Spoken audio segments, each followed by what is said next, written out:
let's start by looking at what's coming up this week in the Big 12. And if you look at the top there, I just couldn't believe that. Let me put it up a little bit more so you can see it. And that is, if you look at that, 10 Big 12 teams are already 5-14 in the conference. 4 teams are 0-2: Oklahoma State, Baylor, Houston, and KU. There are 3 teams that are undefeated, and everybody's in between. So you can see there the various matchups for this week, and there's absolutely no question that the Oklahoma State West Virginia game looms large. What's interesting about that, not that we gamble because we don't, but if you've been watching the line on that game, it started at Oklahoma State -6.5, and it actually went down to -3 Oklahoma State. Last time I looked, it was 3.5. But that's a big, big, big move toward West Virginia.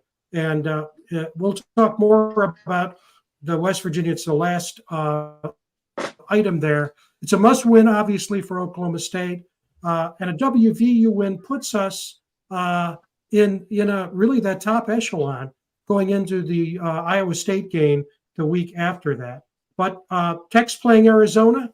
That's a big game, particularly for Tech. A lot of people aren't convinced that Tech, even though they're 4-1, is in that top echelon. Baylor and Iowa State, I personally think BU is better than its record, but Iowa State is undefeated. They've got a great coach, solid quarterback, and Anthony Beck's son. Then you got Kansas versus Arizona State. KU, are they going to win a game here? Guys, what do you make of that start of 5-14? Let's not talk about the West Virginia Oklahoma State game quite yet. Let's talk about the conferences. Those 3 other games: Tech, Arizona, Baylor, Iowa State, Kansas, Arizona State. Mick, why don't we start with you?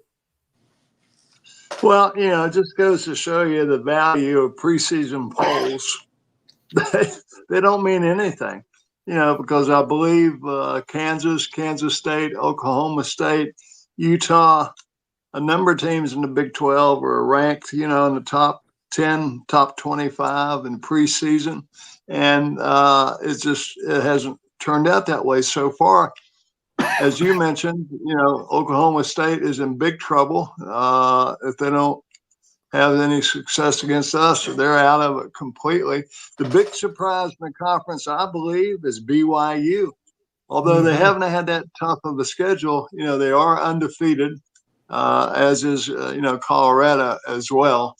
So definitely some surprises here on, what's going on within the conference. And so far, none of it's turning out the way the prognosticators thought that it would so far. Yeah, you're right. BYU, right, Mark? I mean, who thought BYU would be where they are right now, especially after they played last year? Mark?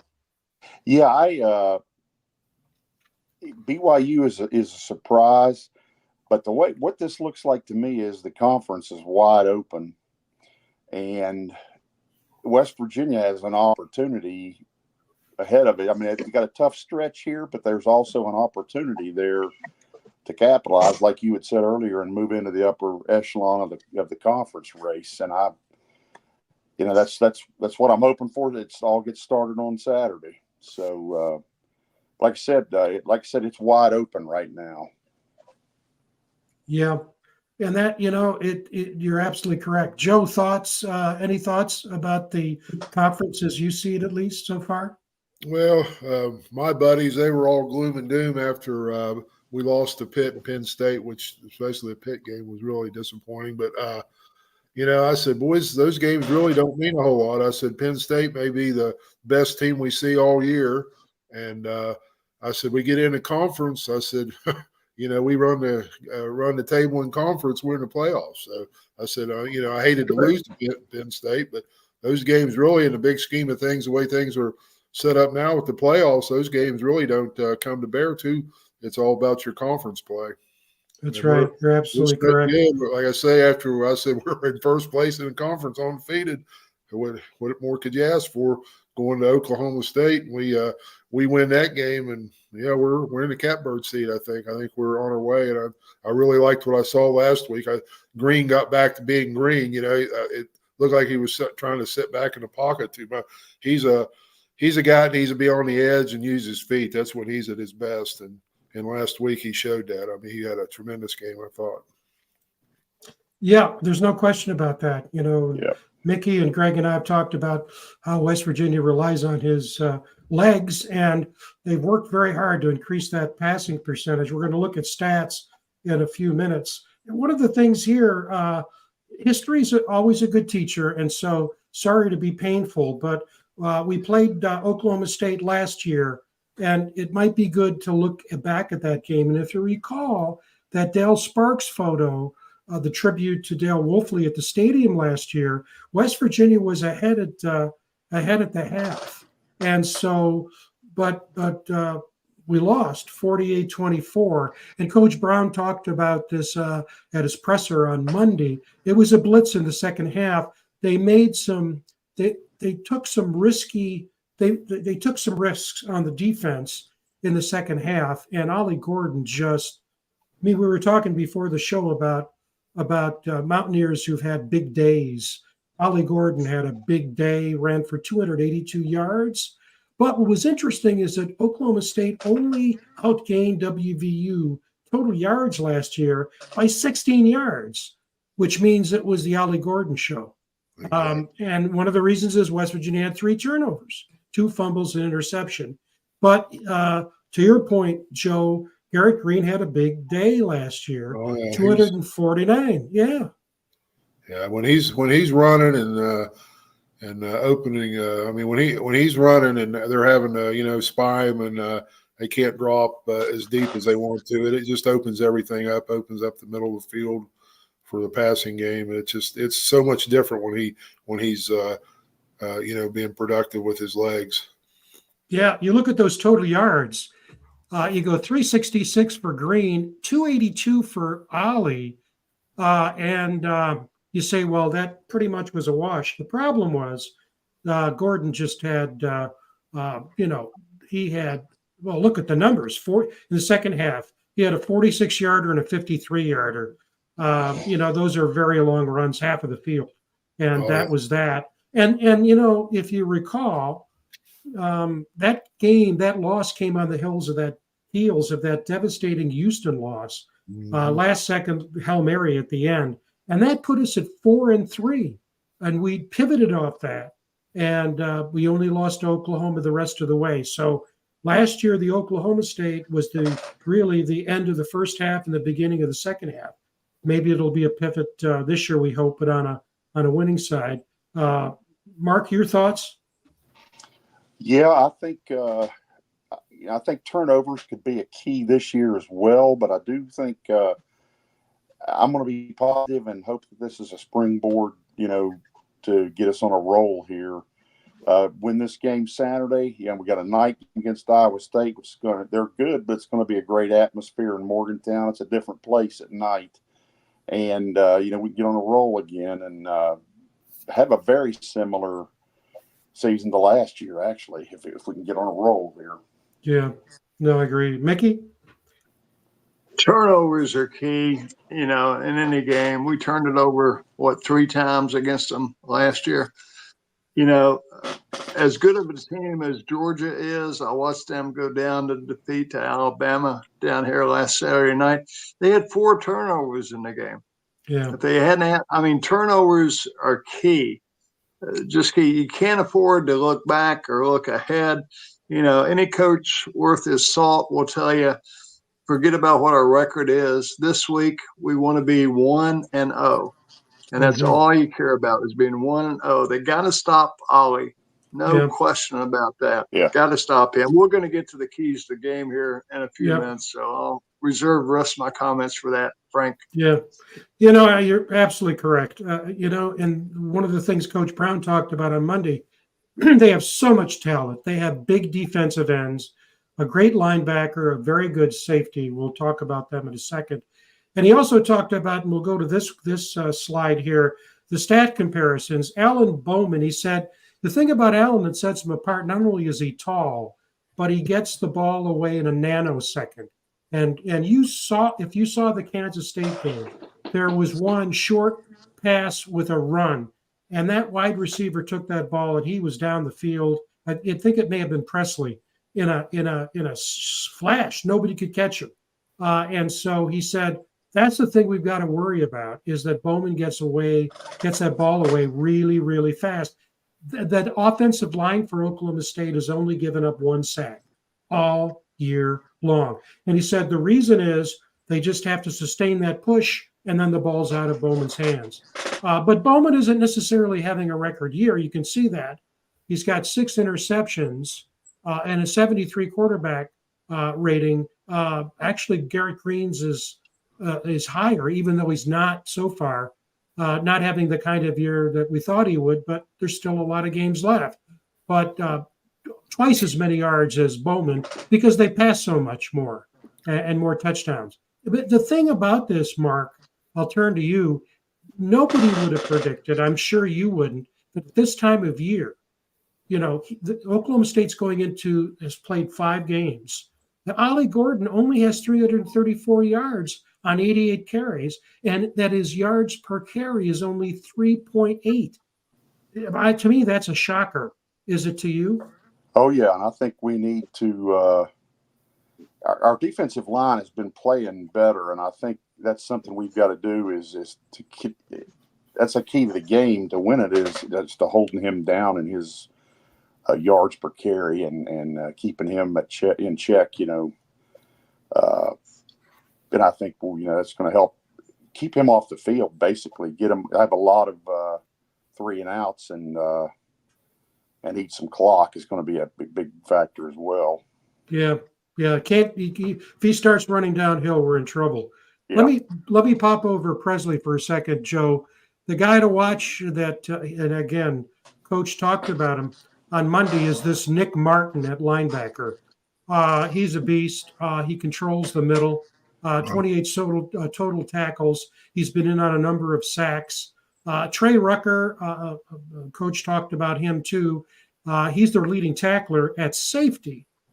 He's their leading tackler with 63 tackles. That's a lot of tackles in 5 games. For safety, yeah, it is. And if you look at the total, Mickey, if you look at the total offense, and one of the things Mickey said to us earlier the week as we were preparing for this, not to put words in your mouth, but something along the lines of, if you take a long look at Oklahoma State, and but compare it to what you may have thought about Oklahoma State, maybe less nervous about going into Stillwater. Look at the total offense figures kept by the NCAA. Not much difference between West Virginia and Oklahoma State. West Virginia's 59th, 6.26 yards per play, giving up on defense, and about the same for Oklahoma. Total defense, 2,403 total yards, and they are 129. I should have started with defense. And there's West Virginia actually with a better defense, and we complain about our defense giving up fewer yards per play and fewer total yards. And then if you look at the total offense, sorry about that flip, they're pretty much the same. 52 ranked, 52 for Oklahoma State, 59 for West Virginia. A little more West Virginia in terms of yards per play, but those numbers don't frighten you. At least they don't me, Mick. Me either, Frank. I tell you, again, your approach to the game, as I've heard Nick Saban say this at least 50 times when he was at Alabama, we don't worry about the other team. We worry about ourselves and about executing properly, about not turning the ball over. If you can do those 2 things, just execute the way the play is designed to be executed and not have any turnovers, you're going to have a damn good chance of winning the ball game. The other point I was going to make, 2 other points here. The fact that their safety has so many tackles leads me to believe that perhaps their linebackers aren't as good as we think they are. And the safety is having to come up and make those tackles, or they're blitzing more than they want to. And in addition to that figure, I watched the entirety of the Kansas State-Oklahoma State game last Saturday. Wasn't nearly as impressed with Oklahoma State as I thought I would be. I mean, Kansas State manhandled them. They really, just ran them roughshod into the ground. So I think they may have some morale problems going on, having such high expectations starting the season and being where they are right now. So, as Mark mentioned, if we can win this one, that catapults us into that night game against Iowa State on the 12th. And rumor has it, I've seen a couple of reflections of this, that we're going to be bringing out the black and gray uniforms in honor of the coal miners on that night. And let me tell you, that's going to be something that if you walk in the stadium and see that, it's got to unnerve you. It's got to unnerve you. Yep. And, another piece of this is, and Kelly, one of our viewers, brought this to my attention. I did not know it. Kelly McCourt brought to my attention that one of their offensive linemen entered the portal and has left the team. I saw that. And so that just connects to Mick. Something's going on. But in his presser on Monday, if you watched it, this is what Coach said. Coach said, "Look, they've lost 2 in a row. Guess what, people? That's my language, not his. They lost 2 in a row last year." They lost 2 in a row last year and then did that pirouette and started winning. He said, you got to worry about Oklahoma State. Their coach is as crafty as they come.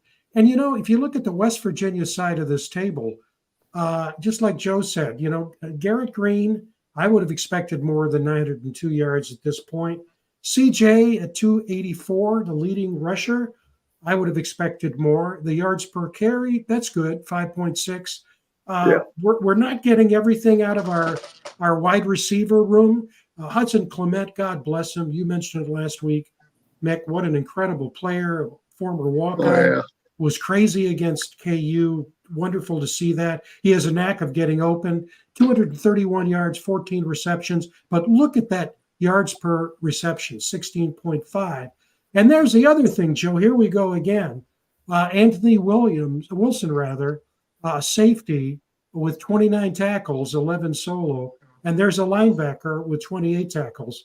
Though, you think about the safety, though, a lot of times the safety is usually the safeties in today's world are big, strong, athletic guys, and as soon as they read run, they're flying to the ball. You watch, it's a little different, thinking that, the safety in some defenses is almost like another linebacker, truthfully. They know the ball's, coming, they're coming up fast. Because normally nobody's blocking them, so they got a clear run to the ball, That's right. That's right. By this, Kelly he's watching tonight. We appreciate it, Kelly. Thank you. Jason Brooks is the name of that player that entered the portal. That's, you don't see that very often. Players leaving after 5 games, a player leaving after 5 games. But again, it's Oklahoma State, and I always get nervous, and we're just going to have to see how it goes. But those stats don't jump out and say, boy, we're going into the den down there. It is a den, but this may not be a classic Cowboys team. And so that leads to our let me see if I can find it here. Let me see, where are we? Keys to the game. I'm having trouble seeing my own graphics tonight. Sorry about that. That's terrible. Is that called aging or what? Anyway, let me put this up, and I hope this magnifies it. We do this every week, Joe. We get together, keys to the game. We make game predictions, and Mickey beats us every week. We don't have a chance. And it doesn't bother me, but boy, I'll tell you, when we get off the phone, Mickey, Greg is just, I've never seen such language. It's not just 4-letter words like they're 8-letter words. I mean, it's just I didn't realize that. But Mickey, why don't we turn to you to start? You're at the top there. Give us your keys to the game and your prediction there. Thanks. Well, I think we can all agree that the offensive line hasn't played up to its potential yet. I think they're starting to gel a little bit, and that's going to be crucial in this game. One of the things we talked about last year is losing our center to the Pittsburgh Steelers. There's not a true leader on the offensive line right now, although I think, a couple guys are emerging. You have to have that for cohesion on the offensive line, which leads to game clock management, ground control. We got to be able to run the ball, run time off the clock, and keep OSU's offense off the field, in my estimation. Yeah. And keep them off the field. And again, as the first 4 games of this year, the defensive secondary is going to have to step up and play better than they have in the past. I think they're maturing some as well. And finally, we got to stop Ollie from running the ball. Yeah. If we can accomplish those 3 things, gentlemen, I have us winning 34-31 in Stillwater. Yeah. Keep your fingers crossed. Greg is not here, unfortunately. I mentioned at the beginning of the show, he's under the weather. We want him to come back ASAP. But he's saying defensive line pressure and plus defensive secondary coverage. As I mentioned, the thing that Brown kept on saying is how big those D-backs are. And they come up on you and they hit you hard. And so, and I'll talk more about what I think is going to happen out of our receivers in a second. But to stay with Greg's comments, he wants, Garrett Green to step up, not only with legs, but also improved percentage completion. And I know that they worked on that all through the spring and preseason to increase that percentage. And maybe it went a little bit too far. And of course, we know now that the offensive coordinator is going to be calling the plays. So we'll see what happens. Greg's pretty much in line with Mickey, and there was no sneaking to look at, cheating to look at Mickey's paper. He's got 31-28. And then for me, again, I'm agreeing with Mickey. Improved O-line play, rushing stats must improve. We were the leading rushing team in the country, and now we're not. And we've got to get back to really running the ball, not just the quarterback. And improved play out of the wide receivers. Coach Brown on Monday talked about how a tough game this is going to be for Jaden Bray, going back to where he played last year. He had stats against West Virginia last year, and now he's an Oklahoman, and he's going back to Stillwater. He doesn't want to put any extra pressure on him, he said. That he hasn't talked with him about the game, but he's really got to give us some wide receiver performance. And then we've got to see Cole Taylor for 4 quarters. He was great in the second half against KU, but they either didn't go to him very much in the first half. He just wasn't a factor, but he was in the second half. And we obviously can't let Ollie run down. And with a new OC, I'd like to see more play calling from the OC, more innovative play calling. And I have West Virginia 38-27. Let me get this out of there and turn to Mark, and then we'll close with Joe for his comments, what you think the keys to the game are, and also if you want to give your score prediction too. Yeah, I think that, as y'all said before, I think its key is going to be to get defensive line pressure, keep their running back in check, and I think we need to get some stops and get out of there on 3rd down. And I think a big factor on the offense, one, we have to get the running game going a little better, but I think Green doing more play action where he can roll out and have the option to pass or run and take advantage of that skill set. And I think we have a chance. I think I'm a little bit closer. I'm going to say 31-30 Mountaineers. Okay, I'll use a baseball metaphor. It's playoff. I know Mickey's getting ready to watch the Braves play. So, Joe, you're the cleanup hitter. Well, I agree with a lot of what you all just said. Going into the season, I think Green's the key. You know, he RPO, man, he's got to get out on the edge. And last week, he's seen a lot of draws. You could tell those were design plays. And once he starts clicking, running the ball, it just seems like the whole offense just changes completely. And if he's clicking like he did last week, I think I think it's going to be a relatively high scoring game.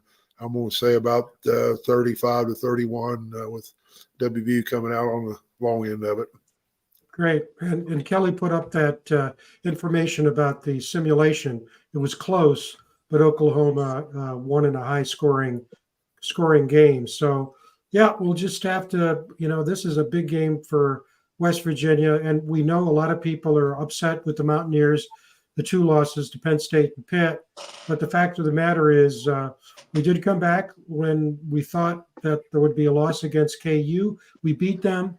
And this is a great opportunity because, as we all agree, the Big 12 is wide open. And a promo is that we'll be with you. We will be Greg, myself, and Mike Dunlap, who's watching tonight about 15 minutes after the game for post-game live, West Virginia, Oklahoma State. Probably start about 7:30, I would guess, with a 4 o'clock start. But whenever the end comes, 15 minutes after that, we'll be on it. And as we always do, we're very pleased to say that our guest, and you know this guy, Joe, we're very pleased to say that next week we're going to have Tommy Bowden with us as our guest. Tommy played for, obviously, in West Virginia when his dad was the coach here. And Tommy is no longer coaching. He's a color guy on Southern football. But boy, like Nick Saban, he coached at a lot of places before he became a head coach.